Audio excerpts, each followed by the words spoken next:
하지마, 안 해. 그걸 하지 마, 이씨. 그걸 발로 차고 그래요.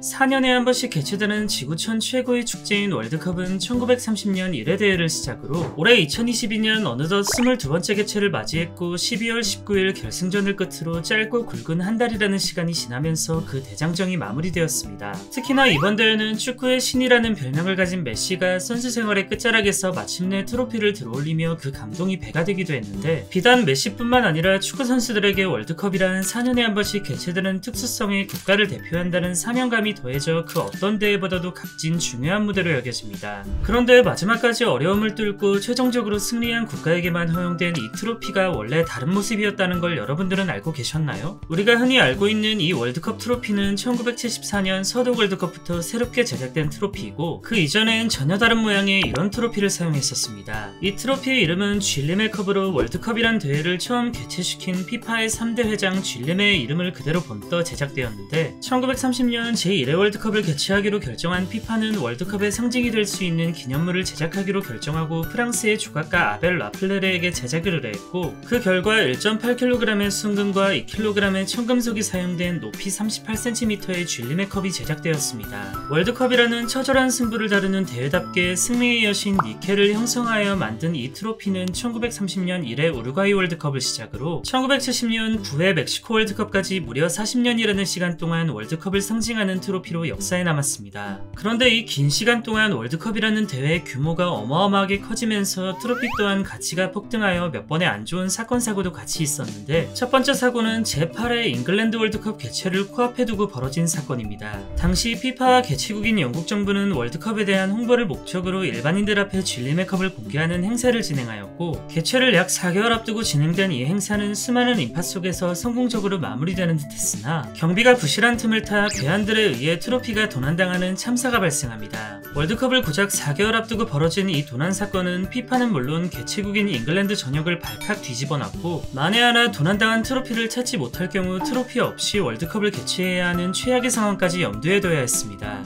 멘탈이 붕괴되어버린 피파 관계자들과 영국의 높으신 분들은 트로피를 되찾기 위해 온갖 공권력을 죄다 동원했지만 며칠이 지나도 별다른 소득은 없었고 트로피의 흔적조차 발견하지 못했습니다. 사실상 트로피 없이 월드컵을 진행하는 것은 불가능에 가까운 일이기 때문에 피파는 작게는 대회 연기부터 크게는 취소까지도 생각하고 있었는데, 도난당한 지 일주일이 되던 날 기적적으로 트로피를 발견했다는 기쁜 소식이 들려왔습니다. 처음 도난당한 장소에서 약 11km 떨어진 곳에서 발견된 트로피는 놀랍게도 별다른 손상 없이 전시 행사 때와 거의 동일한 모습이었고, 더 놀라운 것은 이 트로피를 발견한 주인공은 다름 아닌 강아지였습니다. 런던 남부지역의 어퍼노우드 교회의 정원 울타리 바닥에서 신문지에 덮인 채 발견된 이 트로피는 우연히 주인과 함께 산책을 나온 피클스라는 강아지가 발견하게 되면서 제자리를 찾아갈 수 있었습니다. 안타깝게 트로피를 훔쳐간 범인은 찾지 못해 50여 년이 지난 지금까지도 이 사건은 미제 사건으로 남아있지만, 다행히 피클스의 신과 같은 개코 덕분에 피파는 월드컵을 지체 없이 성공적으로 개최할 수 있었고, 피클스의 가호 때문인진 몰라도 개최국 잉글랜드는 해당 대회에서 우승하여 쥘리메컵을 손에 쥐었습니다. 끝내 범인을 찾지 못한 사건이다 보니 대체 이들이 왜 애써 훔친 트로피를 신문지에 싸서 길바닥에 버렸는지 진실을 밝히진 못했지만, 영국 정부는 대대적인 경찰의 수사에 범인들이 겁을 먹고 그냥 트로피를 길에다 버린 것으로 추측했습니다. 하마터면 취소될 뻔한 세계인의 축제를 되살려낸 피클스는 영국은 물론 세계적으로도 찬사를 받으며 온 국민의 영웅으로 등극했고, 함께 산책을 나왔던 피클스의 주인도 2만 파운드가량의 현상금을 수여받으며 개이득을 챙겼습니다.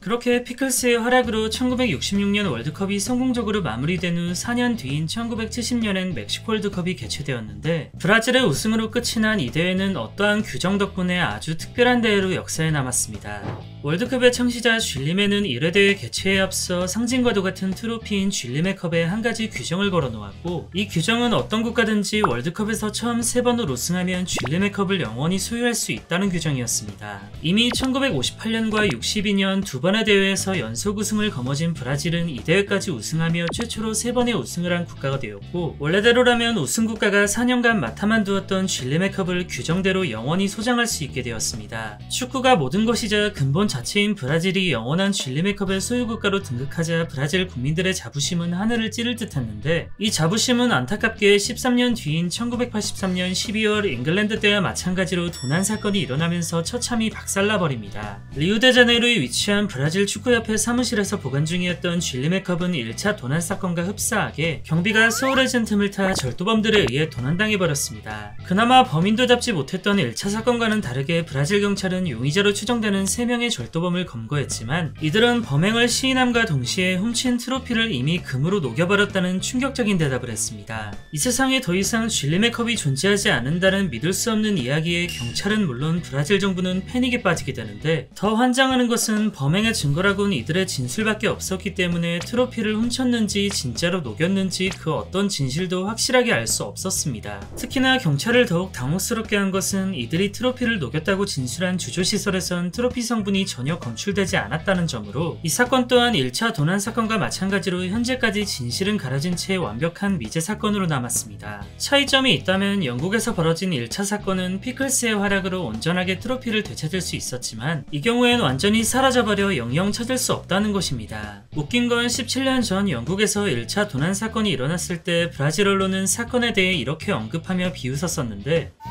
우리나라에선 도덕조차 축구를 너무 사랑하기 때문에 절대로 일어날 수 없는 신성모독입니다.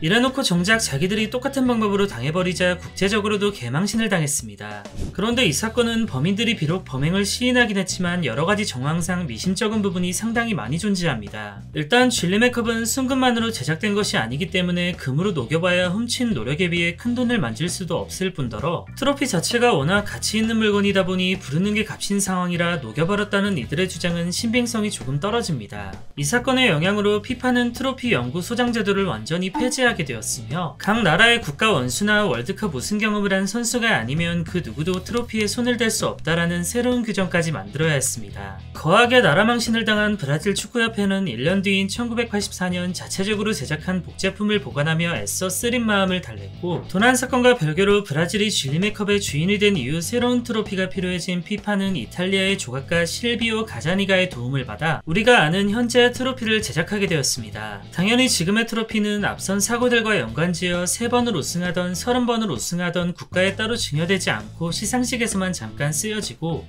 시상식이 끝나면 얄짤없이 뺏어간 뒤 우승국에겐 도금으로 된 똑같은 복제품이 수여됩니다. 여담으로 이 트로피의 하단엔 역대 대회 우승국가와 함께 해당 연도의 숫자가 적혀 있는데, 한정된 공간에 글자를 새기다 보니 2038년 대회가 끝이 나면 이곳에 더 이상 빈칸이 없어 새로운 트로피를 제작하게 될 수도 있다고 합니다. 언제가 될진 모르겠지만 꼭 저곳에 우리나라의 이름도 새겨지는 날이 왔으면 좋겠네요.